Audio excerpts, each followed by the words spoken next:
Hello and welcome to Model Minutes. This video is a quick build of the Dapol BR040 Pug in 00 gauge. Inside the pack you get a couple of sprues, some instructions and also the transfers, the decals that go on the side to depict it as a British Rail model. As this is the old ex-Airfix and Kitmaster model, some of the sprues have got flash and some moulding issues, and as we go through the video there'll be some fit issues as well. The first thing I decided to do was to spray all of the components in black before even contemplating joining them together. The reason for this was on my old video, the BR Prairie tank, I had some real problems getting the internal parts painted, especially between the wheels, before assembly. At this point I'm now starting to assemble the chassis. I've decided to assemble the chassis first and then build the upper part of the locomotive. These two parts will remain separate until a later point where I'll join them together. The whole point of this model kit was that you're supposed to be able to assemble it in such a way that the wheels and the connecting rods and the motion that make the locomotive go are free turning.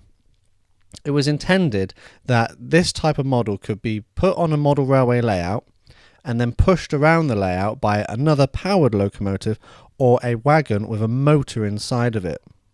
But due to the age of the moulds and the fact that some of the plastic parts have warped over time, I was unsuccessful in getting these parts to work. I ultimately ended up just gluing them in place and leaving it as a stationary model, but I've got plans for that later. So at this point you can see all the connecting rods being joined onto the wheels of the locomotive. These are the parts that would traditionally transmit the power from the steam engine to the wheels. Some of the paint had to be scraped away from the areas that needed to be glued so that a proper surface for cementing could be achieved. Having assembled all of these parts, I will then later go on and highlight using other paint colours the details that need to be depicted. I'm now assembling the main body of the locomotive. This goes together reasonably well, but I did have a pretty big problem getting the roof of the cab to sit properly on top of the locomotive, and when you see the photos at the end you might be able to see a small gap. Some of the parts needed cleaning up, filing and some holes drilled out with a knife in order to make sure that they actually fit together correctly.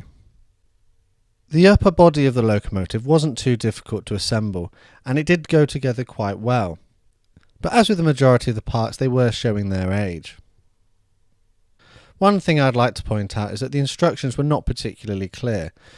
Dapol have used pretty much the old Airfix and Kitmaster instructions and just put their own logo on it, which I feel in this day and age isn't quite up to scratch, especially with the offerings from Airfix and Revel and all those other manufacturers with their step-by-step instructions. These are pretty much just an exploded diagram and they're not 100% clear, and I found that I was assembling things not necessarily in the right order all the right way round and then having to go back and redo it.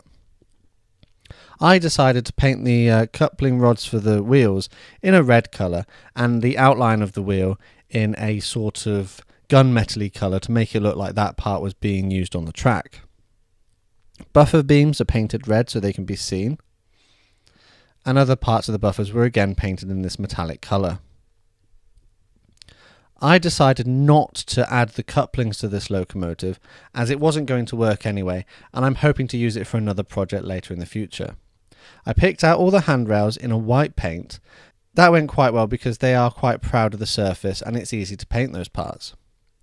Before applying the decals, I applied a satin varnish to the areas they were going to be stuck to. This was to ensure that the decals had a proper surface to adhere to. I then joined the chassis to the main locomotive body and waited for the satin paint to dry.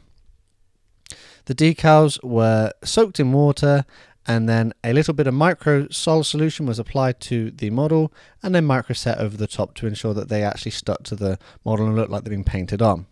When they were dry, a matte varnish was applied over the top to give it the same finish all over, because this type of locomotive was a workhorse and wouldn't be shiny at the end.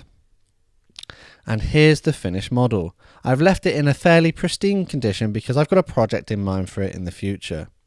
Not particularly difficult, but if you wanted to make it work and have the moving wheels, might find it to be a bit disappointing at the end if you don't quite achieve that, but I was happy with the overall results.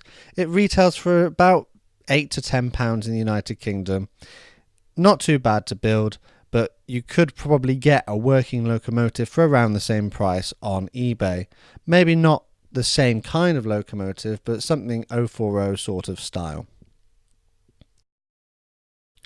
Thanks for watching this video. If you like what you saw, be sure to leave a like, a comment and subscribe to my channel so you can find out when the next video goes live. See you all again next time.